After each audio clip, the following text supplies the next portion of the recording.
Assalamualaikum warahmatullahi wabarakatuh.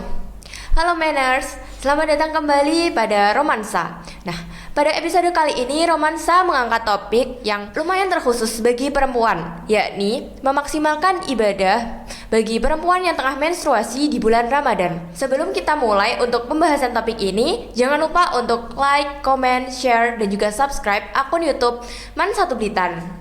Manners, pada romansa kali ini kita mendatangkan salah satu pengajar dari Man Satu Blitar, yang mana beliau ini merupakan pengampu mata pelajaran Al-Quran Hadis dan juga ilmu tafsir. Siapakah beliau? Nah, beliau adalah Ibu Nuriyah Ula Masluhi MPDI. Mari kita sambut beliau bersama. Assalamualaikum Ibu. Waalaikumsalam warahmatullahi. Nah, bagaimana kabar Ibu Ula? Alhamdulillah sehat. Jadi begini Bu, sebagai umat Islam kita itu tentu saja berlomba-lomba untuk mendapatkan kebaikan dan juga keberkahan bulan Ramadan. Nah tapi ada satu masalah bagi kita sebagai perempuan, karena kita perempuan kan mengalami yang namanya menstruasi, yang mana pada saat itu kita tidak diperbolehkan untuk melakukan sholat ataupun berpuasa. Nah, kita itu bingung bagaimana cara kita untuk bisa memaksimalkan dalam beribadah saat dalam masa menstruasi tersebut, Bu. Oke, terima kasih pembahasannya. Mungkin hari ini terkhusus untuk perempuan ya. Iya.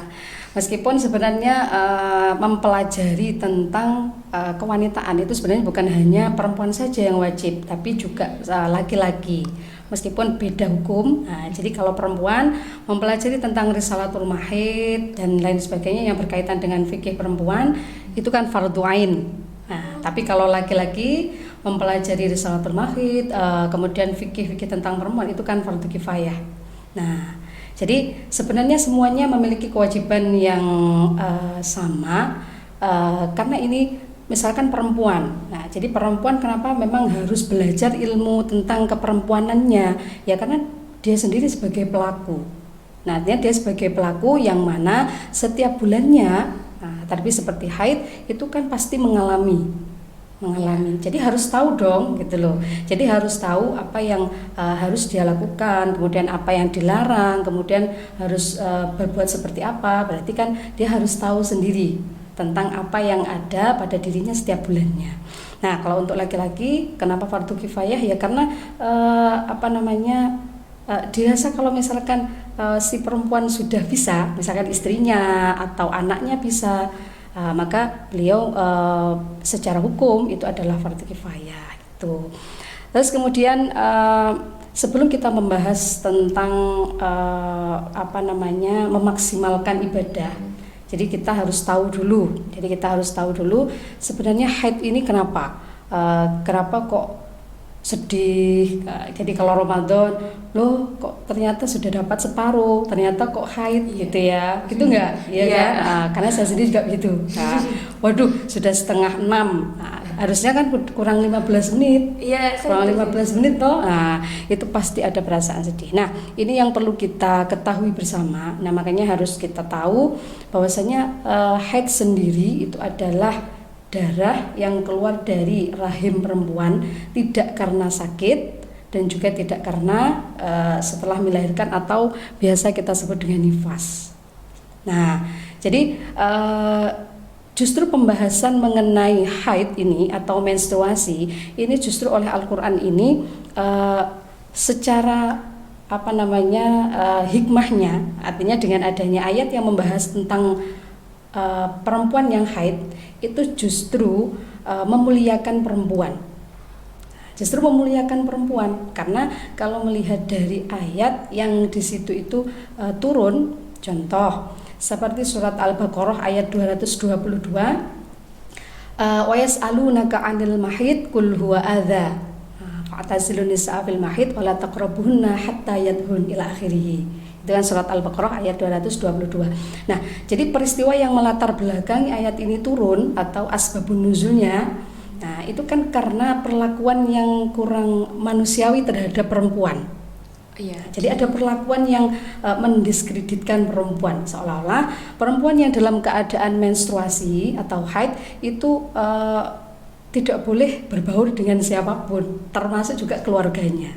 Jadi itu termasuk salah satu peristiwa yang melatar belakangi ayat ini turun. Nah, jadi dulu ketika sebelum ayat ini turun, jadi masa jahiliyah, nah, jadi perempuan itu biasanya kalau dalam keadaan menstruasi itu tidak boleh makan bersama keluarganya, terus kemudian tinggal satu rumah dengan keluarganya, bahkan yang lebih parah lagi tidak boleh tinggal di rumah. Jadi seperti diasingkan begitu, Bu? Betul sekali. Jadi harus diasingkan. Karena anggapannya perempuan yang dalam keadaan haid ini tadi, ini dianggap membawa kotoran. Nah, kemudian ada beberapa sahabat yang kemudian tergelitik, kok gini banget ya dengan perempuan. Nah, kira-kira begitu. Terus kemudian datang kepada Rasulullah untuk bertanya perihal ini. Bagaimana kondisi perempuan, kok apa memang harus seperti ini? Nah, jadi apa memang dalam Islam sendiri apakah perempuan harus diperlakukan seperti ini gitu. Nah, akhirnya ayat ini turun. Wa yas'alunaka 'anil mahid qul huwa adza. Jadi dari beberapa penafsirannya yang mana menyebutkan yang dimaksud kotoran di sini sebenarnya zatnya. Zat dari haid itu sendiri. Jadi memang haid itu kan kotor. Iya. Nah, jadi proses pembuahan yang tidak berhasil kemudian luruh menjadi darah itu. Nah, jadi yang dimaksud kotor di sini ini adalah zatnya darah itu sendiri. Jadi bukan manusianya. Jadi manusianya boleh. Manusianya tetap boleh beraktivitas atau berbaur dengan seperti hari-hari sebelum haid. Tuh, jadi tidak ada masalah gitu loh. Jadi yang dimaksud kotoran di situ itu ya zatnya haid itu sendiri. Jadi bukan manusianya. Nah, kemudian dengan ayat ini turun, kemudian ada beberapa orang yang memang sudah banyak yang paham bahwasanya perempuan ini memang tidak seharusnya diperlakukan seperti itu. Nah, dengan adanya ayat ini kemudian ada banyak perhatian terhadap perempuan, mulai dari masalah muamalahnya, kemudian masalah sholatnya dan lain sebagainya gitu. Nah, setelah kita tahu tentang haid, setelah tahu tentang tadi kan dasar-dasarnya, jadi dasar-dasarnya kenapa pembahasan mengenai haid ini perlu kita bahas. Nah, perlu kita bahas. Jadi setelah manusia itu tahu, setelah manusia itu tahu bahwasannya haid itu, jadi haid itu memang harus dipelajari secara khusus, dan kemudian tidak bisa yaudah menghukuminya, seperti menghukuminya kan yaudah ini istihadhah, ini haid. Nah, seperti yang kita tahu bahwasanya paling banyaknya, paling sedikitnya haid berapa? 1 hari 1. Oke, 1 hari 1 malam. Kemudian paling banyaknya itu kan 15 hari 15 malam. Nah, dalam penghukuman haid ini tidak bisa sesederhana ya sudah, yang penting ketika keluar darah lebih dari 15 hari kemudian langsung dihukumi istihadhah. Nah, gitu toh. Nah, itu sebenarnya tidak sesederhana itu. Jadi harus ada tinjauan sebelumnya. Makanya saran saya bagi perempuan yang masih aktif mengalami proses menstruasi ini, nah untuk supaya lebih hati-hatinya itu mencatat. Jadi mencatat hingga detail, hingga warna darah yang keluar, pukul berapa yang keluar, sehingga menit keberapa. Misal 15.45. Nah, kita tahunya kalau misalkan kita haid. Kemudian sholat apa yang ditinggalkan? Oh, saya belum sholat asar. Berarti ya harus kita tulis secara detail. Nah, sebenarnya perlunya untuk mencatat detail mengenai haid ini tadi, ini untuk mengantisipasi, untuk berjaga-jaga kalau misalkan nanti di siklus berikutnya itu terdapat masalah. Jadi tidak sesederhana misalkan mengeluarkan darah haid 20 hari, kemudian yang 15 hari itu dihukumi haid, kemudian yang 5 hari itu adalah istihadhah. Jadi sebenarnya tidak sesederhana itu. Meskipun secara umum yang kita ketahui bahwasanya paling sedikitnya darah itu adalah sehari semalam, iya, 24 jam ya, 24 jam. Terus kemudian paling banyaknya atau maksimalnya dinamakan haid itu adalah 15 hari. Meskipun nanti ada penghukuman lain yang harus kita tinjau dulu kasus si perempuan yang mengalami haid yang dalam tanda kutip ini tadi gitu. Jadi untuk menghukumi haid itu sudah berubah menjadi istihadah atau sudah beralih jadi istihadah itu tidak hanya bisa ditinjau dari waktu keluarnya darah saja, Bu? Itu satu bisa, tapi ada tinjauan yang lain. Jadi ada melihat faktor-faktor lain. Iya, faktor artinya sebelum dia haid yang bermasalah tadi, artinya setelah haid yang 15 hari lebih, itu tadi harus dilihat dulu. Dari sebelumnya tadi kan ada haidnya 7 hari, berarti itu nanti bisa jadi hukum haidnya meskipun si perempuan tadi mengeluarkan haid 20 hari, bisa jadi karena mengikuti haid sebelumnya itu yang dihukumi haid hanya 7 hari, jadi mengikuti waktu sebelumnya tadi. Maksudnya siklus haid yang sebelumnya lah ya. Nah jadi maksud saya tidak sesederhana itu, makanya harus secara detail. Jadi perempuan harus berikhtiar dan sangat berhati-hati karena ini ada kaitannya dengan ibadah. Nah, jadi bukan hanya soal terlalu ribet ini, sudah haid kemudian harus mencatat secara detail. Jadi sebenarnya bukan hanya semata-mata ribet dan tidaknya, tapi ini nanti akan sangat berimbas pada ibadah. Nah, jadi sudah meninggalkan sholat, ternyata penghukumannya, ini tadi saya istihadah, tidak haid. Berarti kalau istihadah hukumnya kan berarti sama seperti orang yang suci. Jadi tetap wajib sholat gitu. Kemudian untuk setelah kita tahu, jadi haid tadi adalah pembahasan mengenai haid tadi, ini merupakan proses yang mana perempuan itu sebenarnya dimuliakan oleh Al-Quran. Jadi ada pembahasan khusus mengenai perempuan gitu. Nah, kemudian yang jadi tema kita hari ini adalah seumpama sudah terlanjur, tadi kita bahas ya, waduh sudah 5:30 kurang 15 menit ternyata kok haid gitu ya. Nah kemudian harus bagaimana? Ya harus dibatalkan, tetap harus dibatalkan maupun kurang 1 menit juga. Betul sekali. Jadi karena darah itu keluar secara otomatis masuk dari hal-hal yang membatalkan puasa, salah satunya adalah haid. Tuh.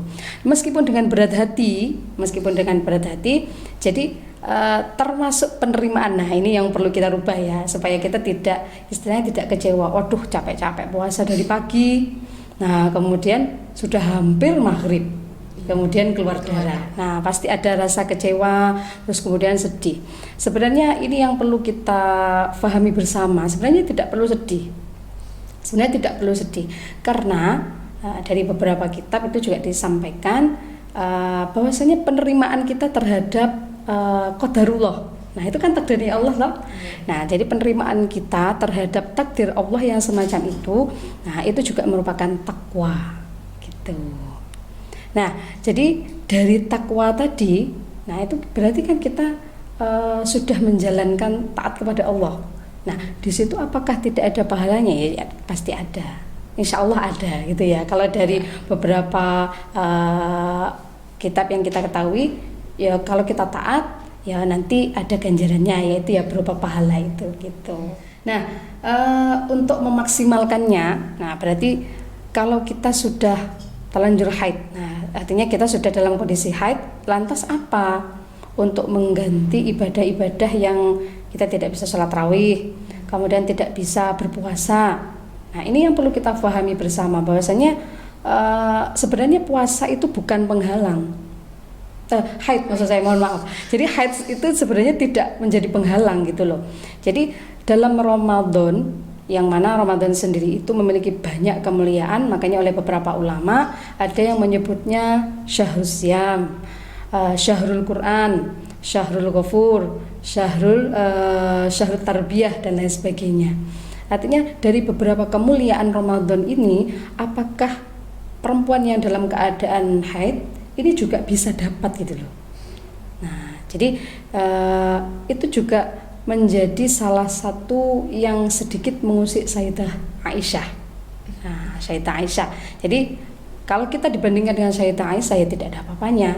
Sayyidah Aisyah sendiri yang merupakan istri Rasulullah itu juga pernah mengalami, waduh, saya haid, padahal saya dalam keadaan haji. Wah, ini romantisnya bersama Rasulullah gitu. Nah, kemudian ketika keluar haid itu, jadi Sayyidah Aisyah juga ada perasaan, waduh, gimana ini? Gitu.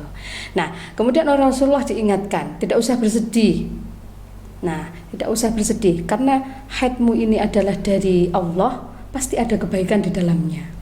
Artinya kita harus mencontoh dari beliau gitu loh. Jadi tidak perlu bersedih. Nah, kemudian Sayyidah Aisyah juga sempat begini, bergumam, seandainya haid ini bukan dari Allah, pasti saya sudah mengadukanmu kepada Allah gitu.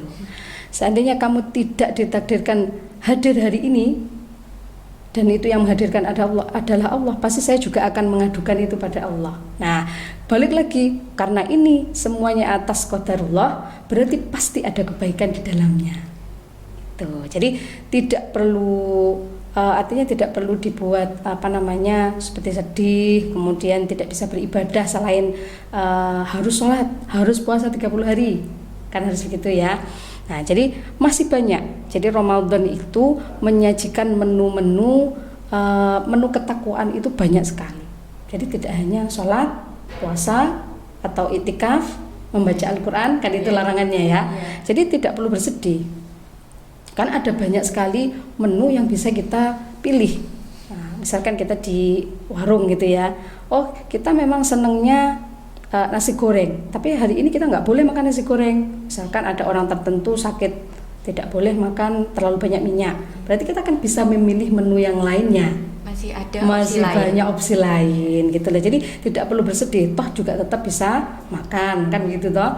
Nah, untuk analogi ini juga bisa dipakai untuk menu Ramadan ini. Artinya menu kita mendapatkan keutamaan di bulan Ramadan ini juga banyak. Jadi selain sholat, puasa dan lain sebagainya tadi, ini masih ada banyak sekali yang bisa kita lakukan untuk memperoleh keutamaan di bulan Ramadan, seperti bersedekah, kemudian berzikir, tetap boleh, berzikir tetap boleh, berdoa.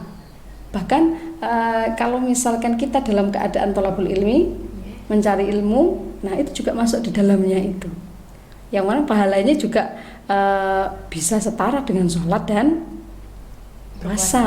Nah, jadi memaksimalkan ibadah sesuai dengan kondisi kita. Nah, itu jauh lebih efektif ya, jauh lebih baik gitu loh, daripada kita menyesali hal-hal yang waduh nggak bisa puasa, nggak bisa sholat. Nah, jadi lebih baik kita mencari menu yang bisa kita lakukan supaya kita bisa beribadah lebih maksimal. Nah, kalau misalkan kita thalabul ilmi, ya tidak apa-apa. Jadi dari hadis kan sudah disebutkan bahwasanya ta'allamul ilma fa inna ta'allumahu lillahi khasyatah. Khasyata lillah, artinya fa inna ta'allumahu lillahi khasyah.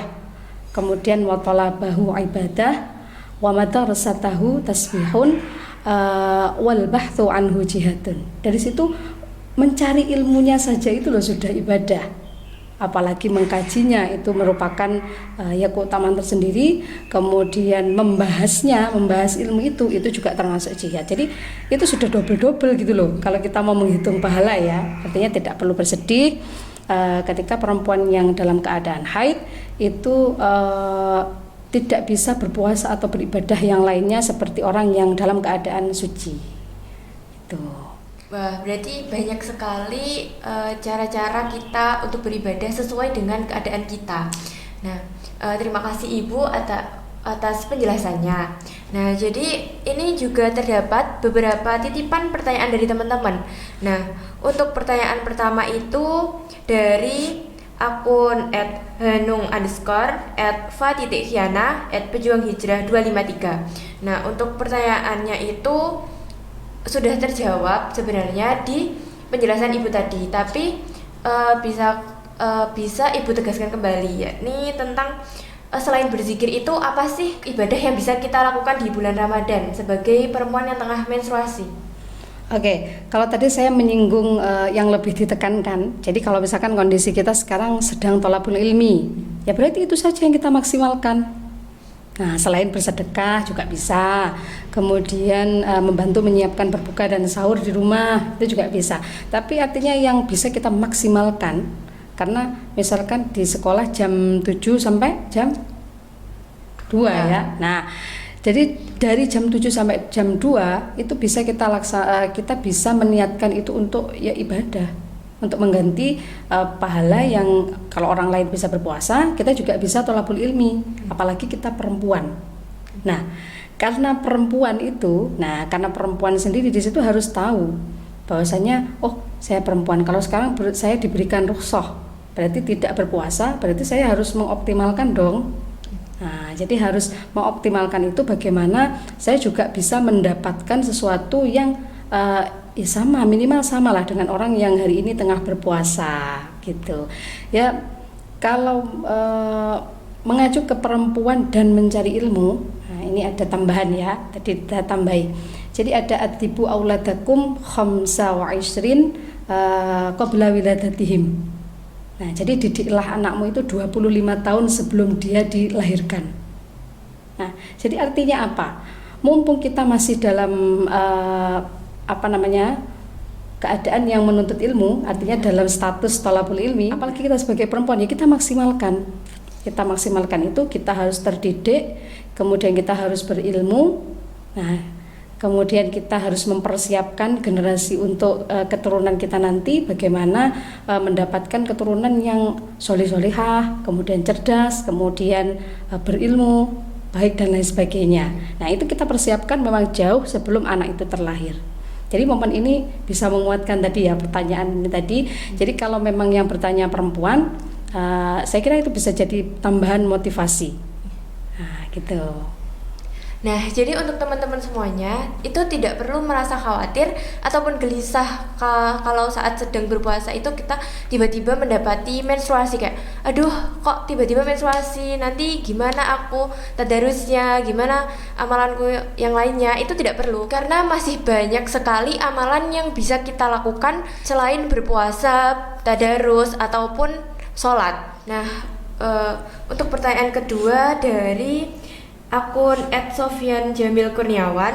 Nah, pertanyaannya itu, bagaimanakah cara perempuan yang sedang menstruasi tetap menjaga semangat dan juga motivasi dalam beribadah di bulan Ramadan ini? Oke, berarti kembali ke tadi ya. Jadi kita harus tahu diri kita. Nah, kita dalam keadaan apa? Kalau misalkan kita dalam keadaan menstruasi, berarti kita harus tahu, kita biasanya lemes meskipun tidak puasa tapi lemes ya, karena ada itu tadi, ada gejala menstruasi yang biasanya nyeri perut, kemudian punggung sakit dan lain sebagainya, karena tiap wanita biasanya juga berbeda-beda penyebab ya, berbeda-beda respon gejalanya. Nah, jadi untuk memaksimalkan itu ya harus tahu, berarti kalau misalkan mumpung dalam keadaan seperti itu, berarti kita harus mungkin istirahat yang cukup, kemudian positive thinking, melakukan hal-hal yang sekiranya tidak terlalu berat, misalkan olahraga ya olahraga ringan untuk merefresh tubuh. Nah, yang barangkali aktivitas kita nanti bisa sedikit mengurangi respon tubuh tadi terhadap datangnya menstruasi. Nah, itu juga bisa dilakukan. Gitu. Lanjut pertanyaan ketiga dari akun @zhrwardani. Nah, pertanyaannya, sebagian perempuan mungkin mengalami nyeri ataupun gejala-gejala secara emosional saat dalam keadaan menstruasi. Nah, adakah cara yang dapat dilakukan untuk menyeimbangkan kesehatan fisik maupun emosional dengan tetap menjaga kemaksimalan dari ibadah kita? Oke. Tadi sudah sedikit kita singgung ya, singgung kalau kesehatan fisik ya mungkin bisa melakukan olahraga ringan yang tidak terlalu memberikan efek pada tubuh karena dalam keadaan menstruasi. Kemudian bisa mengkonsumsi makanan-makanan yang di situ juga dapat Menunjang dapat kesehatan. menutrisi tubuhnya ketika dalam keadaan haid. Nah, jadi artinya ya berolahraga, kemudian tidur yang cukup, minum air putih yang cukup. Nah, itu untuk menyeimbangkan yang dari segi fisiknya. Nah, kalau dari segi rohaninya, jadi emosi tadi kan dari segi rohaninya. Nah, dalam keadaan seperti itu berarti boleh memaksimalkan zikir misalkan. Kalau hari-hari biasa zikirnya atau baca sholawatnya mungkin hanya 100 kali, dalam keadaan yang seperti itu bisa ditambah 1000 kali atau 5000 kali. Nah, kan waktunya lebih banyak. Yang lainnya sholat, yang ini berzikir kan gitu. Artinya kan porsi itu tetap bisa kita lakukan gitu loh. Jadi untuk menyeimbangkan itu ya berarti dari segi fisiknya tadi juga harus selalu dijaga, apa yang asupan yang masuk dalam tubuh juga dijaga, segi ruhaniahnya, jadi ruhnya itu juga harus dijaga melalui relaksasi zikir tadi. Ya, itu kan memberikan efek tersendiri bagi tubuh juga. Begitu. Nah, kan kita itu kalau sedang menstruasi, mungkin tingkat nyeri dari banyak perempuan itu kan berbeda-beda. Nah, biasanya ada yang sampai pingsan dan sebagainya. Nah, itu misal kita itu sampai tidak kuat duduk dan bisanya itu berbaring. Misal kita berzikir, kadang menggunakan tasbih digital, itu apakah diperbolehkan zikir sambil berbaring? Oke. Jadi di awal tadi sudah saya berikan sedikit saya singgung bahwasanya menu dalam ketakwaan. Jadi dalam kita bertakwa itu kan pasti menyesuaikan dengan kondisi kita masing-masing. Kalau dalam keadaan kita tidak boleh makan nasi goreng misal, nah kita bisa memilih opsi yang lain. Nah, begitu juga dengan orang yang misalkan dalam keadaan haid kemudian ingin mendapatkan pahala yang lebih, terus kemudian berzikir, bersolawat, nah itu sambil tiduran. Nah itu tidak apa-apa. Jadi yang dilihat di sini adalah dari segi kualitasnya. Jadi kalau kualitas itu pasti kita bicaranya pasti hablum minallah, artinya kita dan Allah gitu loh. Kualitas itu kalau kualitas. Nah, meskipun sambil tiduran, tapi kalau kita memang benar-benar melakukan itu dengan penuh ketundukan, kemudian pengharapan penuh kepada Allah, kemudian ya betul-betul senang dengan datangnya Ramadan, senang berada di bulan Ramadan dan lain sebagainya. Jadi kualitas keimanan itu juga bisa bertambah. Artinya kualitas dari zikirnya tadi. Nah, jadi itu tadi juga memberikan efek juga. Kemudian ya yang paling penting ya diperbolehkan dalam kondisi apapun. Alladzina yadhkurunallaha qiyaman wa qu'udan wa 'ala junubihim wa yatafakkaruna fi khalqis samawati wal ard. Jadi dalam keadaan apapun boleh. Nah, jadi gitu teman-teman. Nah, ini tuh yang perlu ditegaskan gini. Kalian kan walaupun tidak berpuasa, kalian itu juga harus menjaga makanan. Jangan mentang-mentang tidak berpuasa kalian boleh jajan sembarangan. Biasanya itu karena kesempatan sedang haid atau tidak berpuasa itu malah jajannya sembarangan seperti seblak, batagor dan lain sebagainya. Nah, jadi jangan seperti itu ya. Kita harus tetap menjaga makan sesuatu yang kita konsumsi supaya kita sehat dan ibadah yang kita lakukan pun bisa nyaman. Betul. Oke, lanjut pertanyaan keempat ya. Oke. Ini dari akun @aila_nihaya. Nah, menurut mazhab Imam Maliki, kita itu diperbolehkan untuk niat puasa 1 bulan, langsung 1 bulan. Nah, apabila kita mengalami menstruasi di tengah bulan, apakah niat yang sudah kita ucapkan tadi itu terputus?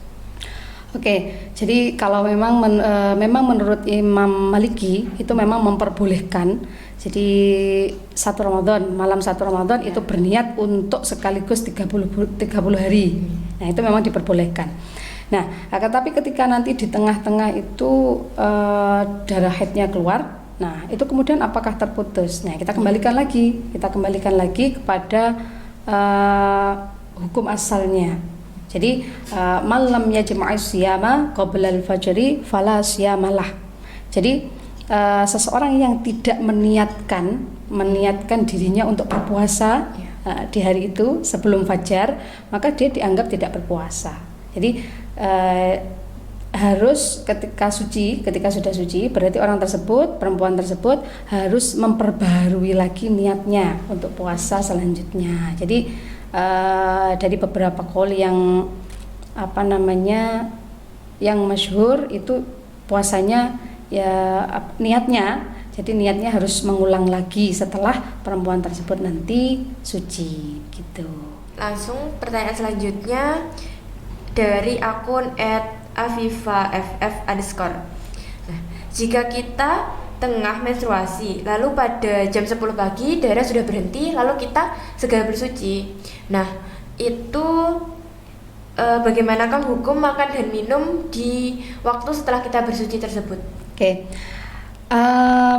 Suci di siang hari ya. Iya. Berarti suci di siang hari ini ada beberapa pendapat ulama. Jadi kalau dari Hanafi dan Hambali, Hanafiyah dan Hambali ini menganjurkan untuk menahan makan dan minum sampai nanti waktu berbuka, artinya waktu berbuka maghrib itu ya. Jadi menganjurkan untuk menahan. Jadi dia harus berlaku seperti orang yang sedang berpuasa gitu. Tapi kalau Syafi'i itu memang menganjurkan untuk menahan makan dan minumnya, tapi tidak sampai mewajibkan.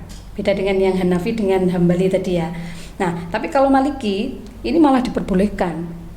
Kalau Maliki malah diperbolehkan, ya sudah dari awalnya tadi sudah batal, artinya sudah tidak berpuasa, ya berarti boleh makan, mau minum, boleh, tidak perlu menahan gitu maksudnya.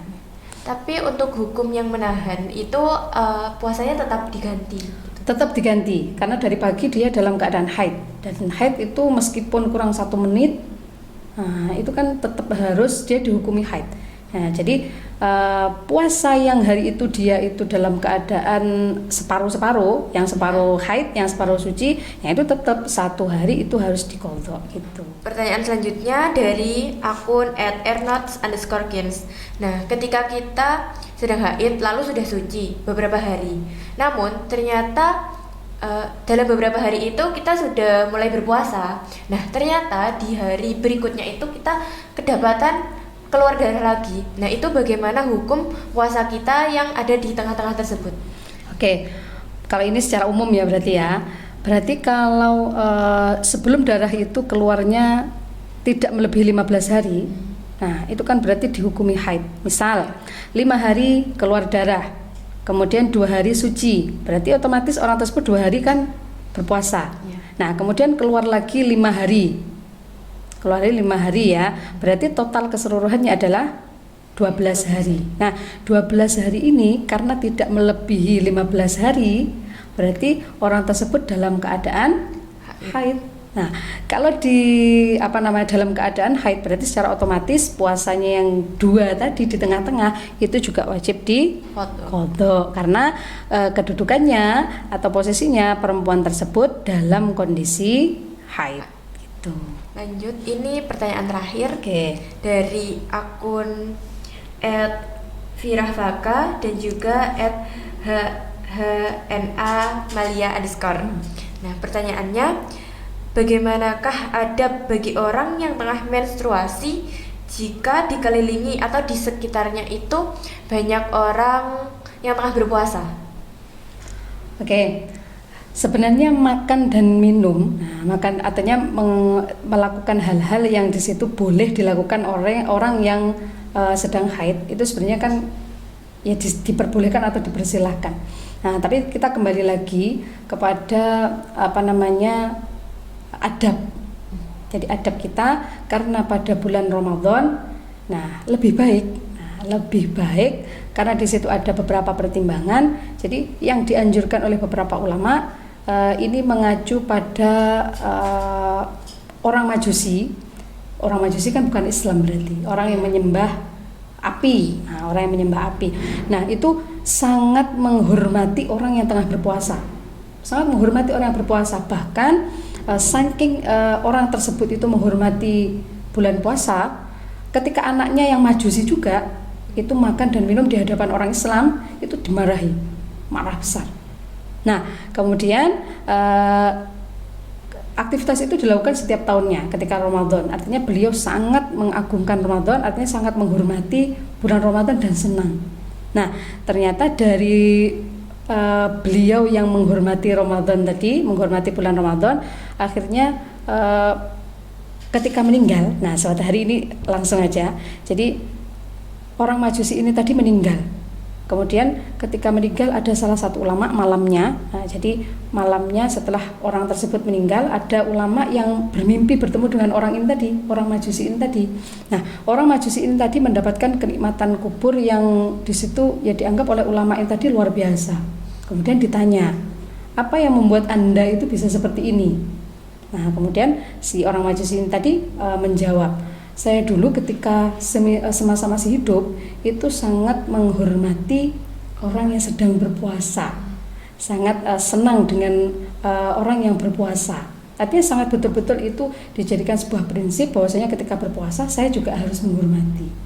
Nah, artinya orang Majusi ini tadi juga mendapatkan keberkahan yang mana sebelum meninggalnya beliau, ternyata beliau sempat mendapatkan hidayah, kemudian mengucapkan syahadat, artinya kemudian masuk Islam. Nah, setelah Islam dia meninggal. Nah, kenikmatan itu bisa diraih. Nah, setelah dia meninggal ya karena barokahnya Ramadan tadi, karena memuliakan Ramadan dan juga menghormati orang yang sedang berpuasa. Jadi dari ibaratin tadi ya, jadi dari cerita ini tadi bisa kita ambil kesimpulan ya kita harus memiliki adab yang harus kita contoh dari ini tadi ya, adab kita ketika tidak berpuasa ya berarti tidak boleh, bukan tidak boleh ya, harusnya kita mempertimbangkan. Nah, ini tadi kalau misalkan saya makan di sini ada yang pengen nggak ya, nah apa saya lebih baik take away aja. Nah, kalau melihat dari kasus yang seperti ini, kayaknya kita lebih baik ya take away tadi ya. Jadi kalau misalkan khawatir nanti ada yang mengganggu puasa orang, mungkin nggak pengen ya. Tapi itu lumayan sedikit mengganggu gitu ya, sedikit mengganggu. Jadi ini ada beberapa saran, dia lebih baik take away saja. Tapi kalau misalkan dalam perjalanan atau udzur yang lain, keburu sakit dan lain sebagainya, ya silakan, asal di situ dengan adab yang baik, tidak di depan orang yang sedang berpuasa. Nak aku makan, kamu puasa kan? Nah, sengaja mamer-mamerin gitu. Yeah. Nah, itu yang memang itu tidak boleh. Nah, jadi di situ lebih kepada etika menghormati orang yang sedang berpuasa gitu. Nah, jadi gitu teman-teman. Nah, jadi kita itu menghormati orang yang tengah berpuasa itu bisa dihitung sebagai pahala ya, Bu? Betul sekali. Ternyata saya masih ada satu pertanyaan lagi. Ini dari akun @ernot_kins. Nah, jadi pertanyaannya, kita itu ingin berpuasa 30 hari penuh. Nah, itu apakah diperbolehkan meminum obat penunda haid? Hukumnya berarti tadi ya. Iya. Oke. Kalau hukum, nah jadi kalau hukum itu dalam Talhisul Murad, dalam kitab Talhisul Murad itu secara hukum diperbolehkan, tidak ada yang melarang. Artinya secara sepakat ulama juga menyepakati itu bahwasanya meminum pil yang bisa menunda haid, nah itu diperbolehkan secara hukum ya, secara hukum. Nah, akan tetapi harus ada syaratnya. Nah, syaratnya adalah meminum pil ini tadi ini tidak membahayakan bagi tubuh yang meminum. Nah, jadi kita tahu ini tidak membahayakan, itu tidak bisa mengira-ngira sendiri. Oh, nggak apa-apa lah, aku minum aja. Toh aku juga dalam keadaan sehat. Nah, itu tidak dianjurkan. Artinya anjurannya, jadi ketika memang meminum ini harus atas rekomendasi dokter. Kan yang tahu kita tidak apa-apa kan harus ada ahlinya ya, yang merekomendasikan oh nggak apa-apa, kondisinya sehat, dan kalau meminum tidak ada efeknya, itu kan harus ada yang merekomendasikan. Nah, yang dianjurkan di situ. Meskipun dalam ibadah haji dan umroh itu kan juga pasti melalui rekomendasi ahlinya. Oh, saya boleh mengkonsumsi ini. Nah, tapi kalau dalam puasa Ramadan ini tadi, ya itu tadi, ya boleh-boleh saja minum, tapi tidak boleh mengira-ngira sendiri. Jadi harus melalui rekomendasi ahlinya, yang mana di sini bisa dokter kandungan atau orang yang ahli dalam hal tersebut atau ya kondisi kita lah, gitu. Oke, itu tadi pembahasan tentang memaksimalkan ibadah bagi perempuan yang tengah menstruasi di bulan puasa oleh Ibu Ula. Pertanyaan dari teman-teman juga sudah terjawab, alhamdulillah. Nah, berikutnya kita berikan kesempatan kepada Ibu Ula untuk memberikan pertanyaannya. Oke, ada sedikit pertanyaan mumpung ini memang bulan Ramadan. Jadi saya pikir aktivitas ini banyak terjadi ya. Jadi pertanyaannya adalah bagaimana pendapat Anda jika ada seorang perempuan yang mengikuti kajian di dalam masjid? Nah, jadi berikan alasannya, mungkin ada ibarat atau pendapat yang bisa kalian cantumkan. Nah, silakan disampaikan saja. Nah, itu tadi pertanyaannya. Untuk teman-teman yang ingin menjawab, ditahan dulu ya jawabannya. Jadi kalian bisa pantengin terus Instastory dari akun Man1 Blitar Official, karena nanti akan diadakan answer box untuk jawaban kuis podcast romansa pada episode kali ini. Nah, tidak terasa kita sudah cukup lama mengobrol dengan Ibu Ula. Kita sekarang sudah berada pada penghujung acara podcast kali ini. Terima kasih kepada Ibu Ula yang sudah menyediakan waktunya, menyempatkan di waktu-waktu panjenengan yang mungkin sibuk. Okay. Semoga sehat selalu. Amin, amin, amin. Terima kasih juga kepada teman-teman yang sudah menonton podcast Romansa episode kali ini. Sampai jumpa pada Romansa di episode berikutnya. Terima kasih juga kepada teman-teman yang sudah menonton podcast Romansa episode kali ini sampai akhir. Sampai jumpa pada podcast Romansa episode selanjutnya. Jangan lupa untuk like, comment, share, dan juga subscribe channel YouTube Man1 Blitar. Wassalamualaikum warahmatullahi wabarakatuh.